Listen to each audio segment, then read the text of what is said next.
Life in a medieval castle looks heroic in movies, but the reality was a chaotic mix of filth, absurd rules, and daily problems that would break a modern person in 10 minutes. Today, you're getting the 44 dumbest, weirdest, and most unbelievable truths about castle life. The kind of facts that rewrite everything you thought you knew about the Middle Ages. 1. If you wanted a high-ranking government job in a medieval castle, your best bet was to apply for the position of Groom of the Stool. This sounds like a nice stable job, but stool actually referred to the king's portable toilet box. This guy's entire job description was to follow the king into the bathroom with a towel, water, and a wash bowl, and literally help him clean up his backside after he did his business. It sounds humiliating to us, but it was actually one of the most coveted jobs in the entire kingdom because you had the king's undivided attention while he was vulnerable. People practically fought each other for the honor of being the royal butt wiper, just so they could whisper political secrets in his ear. 2. If a married couple in medieval Germany had a dispute that they absolutely could not resolve, the legal system offered a solution that was completely unhinged: divorce by combat. Instead of seeing a therapist or splitting assets, a judge would actually order them to fight a duel. To make this bizarre spectacle fair, the husband had to stand in a waist-deep hole with one hand tied behind his back, while the wife was free to move around the edge armed with a sack filled with rocks. It wasn't just a fight, it was a state-sponsored spectator sport where the legal resolution to a bad marriage was physical trauma. It is hard to believe that an entire society looked at this brutal setup and thought, yes, this is definitely the most logical way to sign divorce papers. 3. Storing your fancy clothes in a medieval castle was actually a strategy that involved smelling terrible on purpose to save money. The castle wardrobe was usually just a small stone room built directly inside the toilet shaft where all the bathroom waste fell down into the pit. This sounds absolutely insane to us, but the people back then were convinced that the eye-watering ammonia fumes rising from the human waste were a heavy-duty chemical weapon against moths and fleas. So if you were a wealthy lord getting dressed for a super important party, you would walk in wearing your best velvet jacket that had been marinating in toilet vapors for 3 days. 4. The legal system in the Middle Ages was so confused that they frequently put actual animals on trial for crimes. I am not joking. If a pig dug up a farmer's crops or a rat stole some grain, the castle court would appoint a human lawyer to defend the animal. There are records of lawyers standing in front of a judge, arguing passionately that the rats could not show up to court because the local cats were scaring them, which was a valid legal excuse. They would treat a cow or a swarm of locusts with the same serious legal procedure as a human murderer. It is hilarious to imagine a courtroom full of serious nobles listening to a defense attorney argue about a pig's intent to commit property damage. 5. Paying rent to the lord of the castle was a slimy business because for a long time, actual money was scarce. Instead of coins, tenants often paid their rent in eels. Yes, the slippery snake-like fish. Medieval records show that thousands upon thousands of eels were handed over to castles every year as payment for living on the land. Imagine being a landlord today, and your tenant walks in on the first of the month and dumps a bucket of 25 slimy, wriggling eels on your desk and says, "We are square for the month." The castle kitchens were absolutely drowning in these things, which is why medieval cookbooks have 1,000 recipes for eel pie, eel stew, and eel jelly. 6. The castle floors were essentially a giant science experiment in fermentation that nobody ever bothered to clean up. Instead of nice rugs, they covered the stone floors with rushes, which is just a fancy word for dried grass and straw.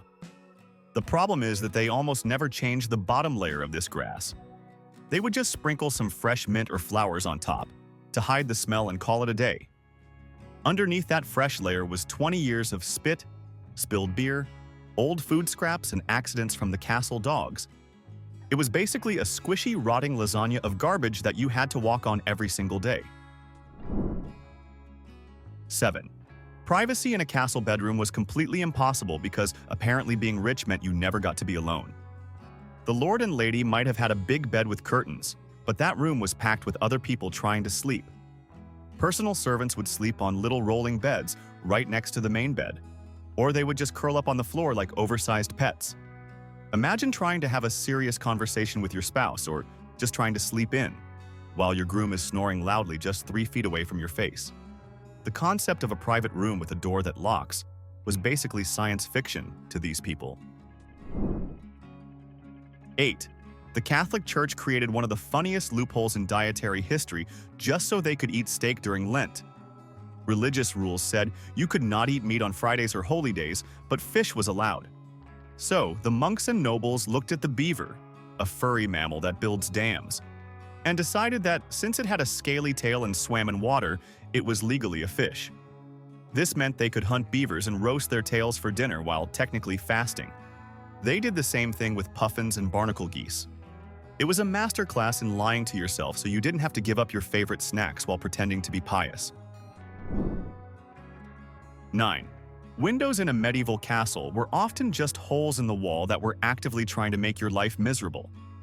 Since glass was super rare and expensive, most people had to cover these wind eyes with wooden shutters, which meant sitting in total darkness in the middle of the day. But if you wanted some light, you could cover the hole with oiled parchment or thin sheets of animal horn. This sounds clever until the sun hits it. When that animal fat heated up in the summer, your window would start to smell like old, rancid grease cooking in a pan. Plus, the local rats would frequently try to climb up the wall and eat your window for dinner. 10. Male fashion took a turn for the absolutely ridiculous with the invention of the codpiece. This was basically a fabric cup worn over the crotch that started as a modesty panel, but quickly turned into massive overcompensation. Men started wearing padded, oversized, and brightly colored codpieces that stuck out aggressively to show off their manliness. It got so stupid that they would decorate them with ribbons or jewels. Some guys even used them as pockets to store coins, handkerchiefs, or snacks. Imagine walking into a serious war council meeting and the general pulls a handful of dried fruit out of his crotch pouch to have a snack while discussing strategy. 11. The castle moat is always shown as this beautiful, shimmering body of water, but it was actually just a stagnant ring of liquid waste. The moat was the dumping ground for everything the castle did not want, including all the stuff from the toilets and the garbage from the kitchen. It was not a defensive swimming pool. It was an open-air sewer that wrapped around your house. In the summer heat, the water would bubble with gas and smell so bad that it could probably knock a bird out of the sky. So when the Lord stood on the castle walls to look at his domain, he was not enjoying a fresh breeze. He was inhaling the concentrated aroma of 1,000 people's bathroom habits. 12. Eating bread in a castle was secretly a way to destroy your own teeth, because the milling technology was comically bad. When they ground the wheat in those massive stone mills, tiny pieces of the rock would chip off and get mixed right into the flour. This meant that every single loaf of bread was essentially a hidden sandpaper trap filled with grit. Over time, chewing on this gritty bread would literally grind your teeth down to little flat nubs, which is why skulls from this era often have terrible teeth. It is hilarious to think that the richest people in the land, eating the finest feasts, were slowly destroying their own smiles just by enjoying a piece of toast. 13. Spiral staircases in castles were designed to be a total nightmare for anyone trying to walk on them. They were built very narrow and steep on purpose to make it hard for attackers to swing swords. But the architects also included trip steps. These were individual steps built at different heights just to mess with your balance and make you fall. While this was great for stopping bad guys, it was a disaster for the people who actually lived there. Imagine being a servant trying to carry a heavy tray of hot soup up the stairs for dinner, and forgetting that step number 7 is 3 inches taller than the rest. The castle defense system was basically a slapstick comedy trap for everyone. 14. If you thought the toilet situation was bad, wait until you hear how they kept their clothes bright and white. Since they did not have modern bleach, the best chemical they had for removing stains from white linen was stale urine. The washerwomen would actually collect chamber pots and use the ammonia in the urine to soak the sheets and shirts. So that crisp, beautiful white tablecloth at the royal banquet had been thoroughly washed in human waste to get it that bright. It is the ultimate irony that the cleanest looking thing in the castle was processed using the dirtiest thing possible. and nobody at the dinner table wanted to acknowledge why the napkins smelled faintly like a restroom. 15. Dinner etiquette in a castle involved using old bread as a plate because washing dishes was apparently too much work. They used something called a trencher, which was a thick slab of stale bread that had been sitting out for days until it was hard as a rock. You would pile your meat and heavy sauce right onto this bread plate, and as you ate, the juices would soak into the bread, making it a soggy mess. Once the meal was over, you had a choice to make. You could either be very hungry and eat your own plate, or you could throw the gravy-soaked bread on the floor for the dogs to fight over. It was the ultimate disposable dishware. 16. We spend thousands of dollars on dentistry to get white teeth, but in the late medieval period, having black rotting teeth was actually a status symbol. Sugar had just been introduced to Europe, and it was incredibly expensive, meaning only the super rich could afford it. Queen Elizabeth loved sugar so much that her teeth turned black from decay. Because she was the queen, people started thinking that black teeth meant you were wealthy enough to afford sweets. So, people with healthy white teeth would actually use kohl or cosmetics to blacken their own teeth on purpose just to look like they had a sugar addiction. It is the only time in history where needing a root canal was a fashion statement. 17. The Great Hall was supposed to be a dignified place for dining, but it was usually more like an indoor barnyard with better furniture. Since there were no screen doors or strict rules about animals, dogs were allowed to run freely around the tables while people were eating. And we are not talking about well-behaved lapdogs. We are talking about hunting hounds that smelled like wet fur and the swamp. They would fight each other for scraps under the table, bark at the guests, and generally cause chaos. Sometimes even hawks were brought inside and perched on the rafters, meaning you had to worry about bird droppings landing in your drink. 18. If you were a young prince who failed a math test, you didn't get in trouble, but your innocent best friend did. This is the twisted logic of the whipping boy.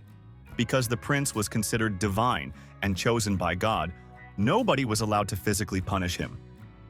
So the castle kept a noble kid around whose entire purpose was to receive the punishment whenever the prince messed up. The system relied on the hope that the prince would feel psychologically guilty seeing his friend suffer for his own mistakes. It is a staggering example of royal entitlement, where even the consequences of your own bad behavior could be outsourced to a third party while you just stood there and watched. 19. Medieval healthcare in a castle was essentially a terrifying game of chance played by a guy with a sharp knife and zero medical training. If you had a raging toothache, you did not go to a doctor because they barely existed, so you went to the barber.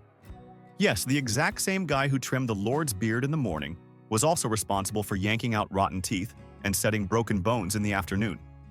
It was the ultimate budget combo deal, where you could get a bowl cut and minor surgery in the same chair.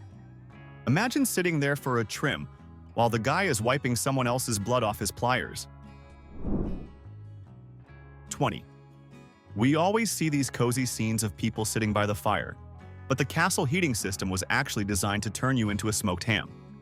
For centuries, the Great Hall did not have a chimney, just a massive open fire pit in the middle of the room, and a small hole in the roof that was supposed to let the smoke out. But since wind and physics hate you, the smoke usually just stayed inside and filled the room like a thick fog. Everyone from the king to the lowest servant walked around with red, watery eyes and a hacking cough all winter long. You were basically living inside a giant barbecue grill. 21. Medieval fashion reached a point of absolute stupidity with shoes that were actively trying to make you trip and fall on your face. At one point, it became super trendy for men to wear shoes called poulaines, with absurdly long, pointy toes that extended inches past the foot. These things were so long and floppy that guys had to stuff the toes with moss just to keep them straight, and sometimes they even had to tie the tips of their shoes to their knees with little chains just to walk without stumbling. Imagine trying to look tough and command a castle while wearing clown shoes that required a suspension system. 22. Hydration in a medieval castle was essentially a continuous frat party because drinking water was basically a suicide mission.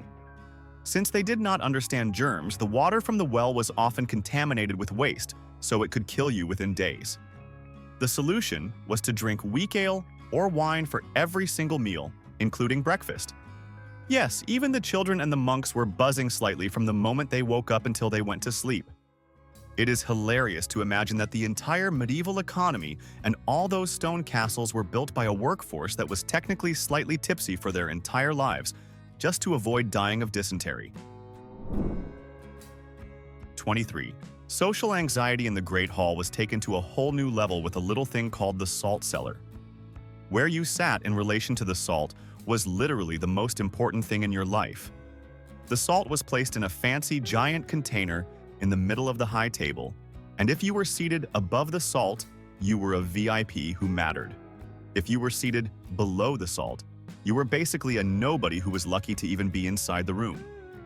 Imagine going to a dinner party and realizing your host thinks you're trash because he put the salt shaker 3 feet away from you. 24. We look at those giant, beautiful tapestries in museums and think they were just expensive art, but they were actually desperate attempts to stop freezing to death. Castle walls were made of thick stone, which is great for stopping arrows, but terrible for insulation. In the winter, the stone would get so cold that it would suck the heat right out of your body. So, lords hung these heavy wool tapestries to create a barrier against the icy walls. But here's the gross part.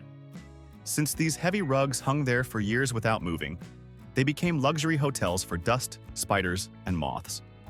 So while you were admiring the picture of a heroic knight, there was likely a whole ecosystem of bugs living just inches from your face. 25. Taking a bath in a castle was a massive production that happened so rarely it was practically a holiday event.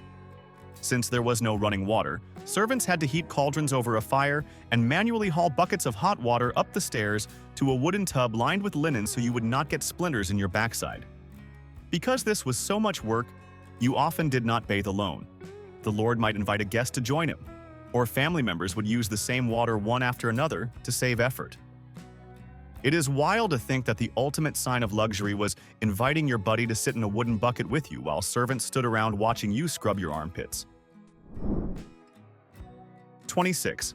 If you felt sick in a castle, the doctor's main method of diagnosis was something that would make a modern patient run for the hills. Physicians would examine a flask of your urine, but they didn't just look at the color. To be absolutely sure, they would smell it, and in many cases, actually taste it. They genuinely believed the specific flavor of the waste could reveal internal diseases like diabetes. Just picture the most educated, serious man in the entire castle, holding a glass of your bio-waste and taking a thoughtful, professional sip like he is judging a wine contest. It gives a whole new, terrifying meaning to the phrase, "trust the science," when the science involves the doctor drinking the sample. 27. Beauty standards for women in the castle were bizarrely focused on having a giant, empty forehead. For a long time, a high hairline was considered the peak of elegance and class. To achieve this look, noble ladies would pluck out all their eyebrows and then painfully pluck their hairline back inch by inch to make their forehead look massive. Some even used rough stones to grind away the hair or special pastes made of quicklime to burn it off. It looks completely alien to us now, but these women were voluntarily looking like hard-boiled eggs just to be trendy. 28. When the lord threw a feast, the goal was not to make the food taste good, but to make it look like a science fiction special effect. One of the ultimate flexes was serving a roasted peacock or swan. The cooks would skin the bird with the feathers still on, roast the meat, and then dress it back up in its own skin and feathers so it looked alive on the platter. Sometimes they would even put camphor-soaked wool in the beak and light it on fire, so the dead bird appeared to be breathing flames. The meat itself was reportedly tough and greasy, but it didn't matter. You were eating a fire-breathing taxidermy project just to prove you were rich. 29. Sleeping patterns in a castle were totally different from today because nobody slept through the night in one go. They had something called first sleep and second sleep. You would go to bed at sunset, sleep for about 4 hours, and then wake up around midnight for a couple of hours of activity. During this weird 2 a.m. window, the castle would come alive. People would pray, read, have sex, or even visit their neighbors. Then they would go back to sleep until morning. It sounds exhausting, but for them, waking up in the middle of the night to hang out in the dark was just a normal part of the human schedule. 30. Castle defense sounds heroic, but one of the main features, the murder holes, were essentially just a way to bully people from above. These were holes in the ceiling of the gatehouse passage. Movies always show boiling oil being poured down, but oil was too expensive to waste. Instead, defenders would drop heavy rocks, scalding hot sand, or quicklime on the attackers. Hot sand was actually terrifying, because it would get inside the knight's armor and burn them while they couldn't get it out. It was basically the Home Alone style of warfare, where you just dumped heavy or hot garbage on people's heads until they got annoyed and went home. 31. The concept of the bedding ceremony proves that privacy was truly dead and buried. When a high-ranking noble couple got married, the wedding night wasn't a private romantic moment. The guests would literally carry the bride and groom to the bedchamber, undress them, and tuck them into bed. The priest would then bless the bed while everyone stood around drinking wine and watching. The guests would eventually leave, but they would often wait just outside the door to listen and make sure the marriage was consummated. It was an awkward, bureaucratic government inspection of your intimacy to ensure the family alliance was legally binding. 32. The invention of the table fork was actually considered a major scandal and a sign of moral corruption. For centuries, the church argued that using a metal tool to put food in your mouth was a direct insult to God, because God gave you fingers for a reason. When a Byzantine princess brought a fork to a dinner in Venice, the local clergy were horrified and preached that her subsequent death from a plague was divine punishment for her vanity. Imagine sitting at a dinner table trying to be polite by not grabbing a greasy chicken leg with your bare hands and having a priest yell at you that you were going to hell for using cutlery. 33. The king and his court did not travel around the country just to be friendly and meet the people. They did it because they were running away from their own filth. A full royal court could include 1,000 people, and medieval castles did not have the plumbing to handle that kind of volume. After a few weeks, the cesspits would be overflowing, the food supplies exhausted, and the castle would smell so bad it was uninhabitable. So, the entire court would pack up and move to the next castle, leaving a skeleton crew behind to shovel out the mess for months. It was basically a glamorous, rolling refugee camp that destroyed every house it visited. 34. Medieval football makes the modern NFL look like a gentle tea party for toddlers. It was called mob football, and there were virtually no rules, no referee, and sometimes no limit on the number of players. Entire villages would play against each other, and the ball was usually an inflated pig's bladder. The goal was to get the object to a specific landmark by any means necessary, which included punching, kicking, and wrestling. It was so violent and chaotic that kings frequently tried to ban it, because too many potential soldiers were breaking their legs or dying just trying to move a piece of pigskin across a muddy field. 35. Fashion police were a very real and annoying thing thanks to sumptuary laws. These were strict government rules about who was allowed to wear what, based on their income and social rank. If you were a regular merchant but you saved up enough money to buy a coat with ermine fur or purple silk, you could literally be arrested and fined for dressing above your station. The nobles were terrified that if regular people started dressing nicely, nobody would be able to tell who the rich people were. So, the government spent its time measuring the length of people's shoes and checking the fabric of their jackets to make sure the poor stayed looking poor. 36. Kitchen technology relied on a living appliance called the turnspit dog, which is a sad testament to human laziness. To roast meat evenly, it needs to turn constantly, but instead of building a machine or doing it themselves, they bred a specific type of short-legged dog to run inside a wooden wheel mounted on the wall.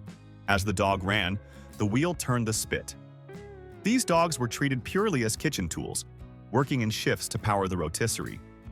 It is bizarre to think that before electricity, the solution to how do we cook this chicken was to genetically engineer a dog to act as a biological motor.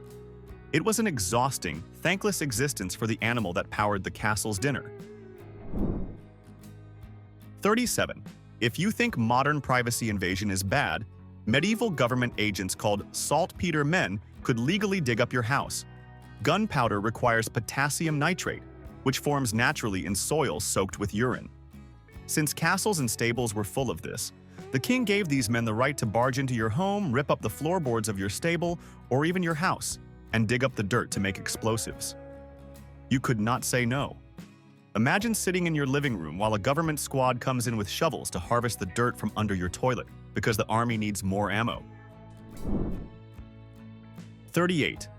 Hygiene at a banquet was a communal nightmare because the concept of germs was non-existent.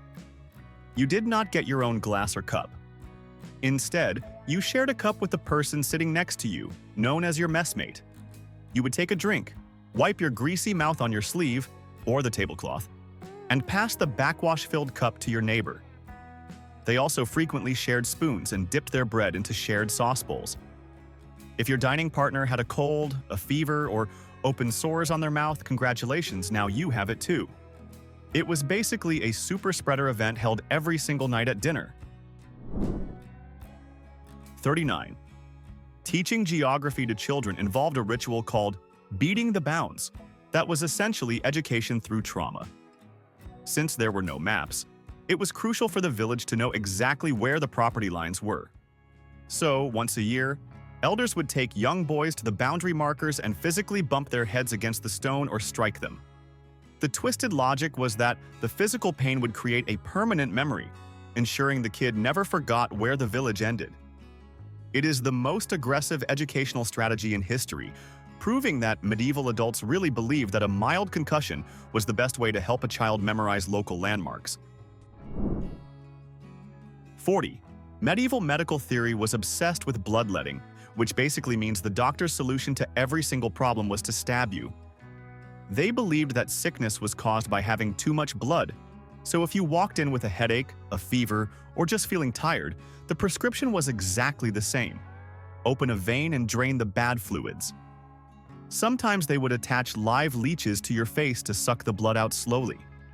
It is mind-blowing to think that for centuries, if you were already weak and fighting an infection, the medical professional's big idea was to steal the one thing keeping you alive. 41. Being a knight in shining armor sounds heroic until you realize the logistical nightmare of basic biology. A full suit of plate armor was strapped on tightly, took an hour to put on, and had absolutely no zipper or easy access flap.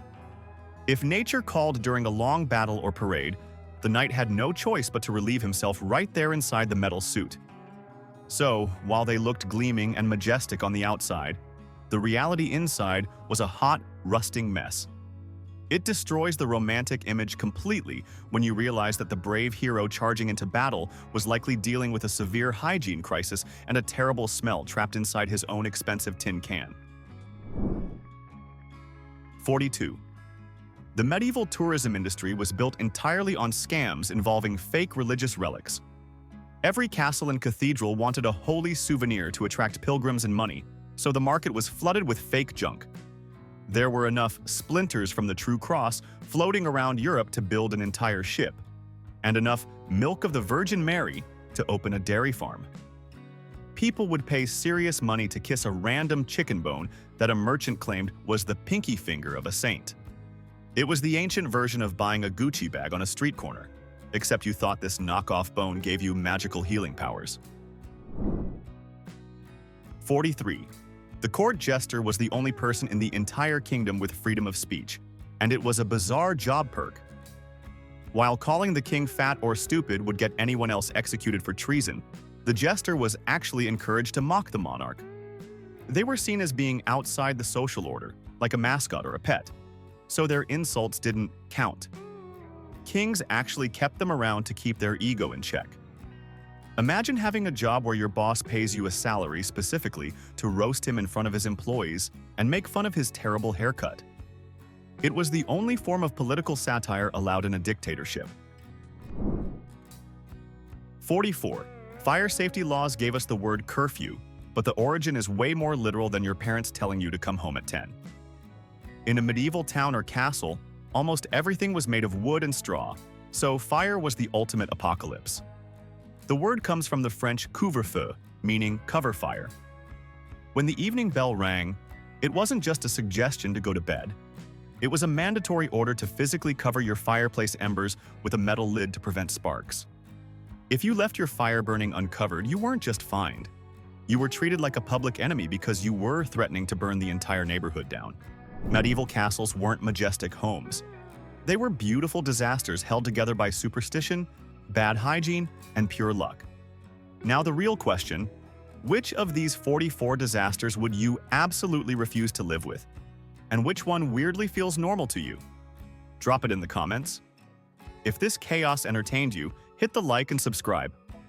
I've got even stranger history coming.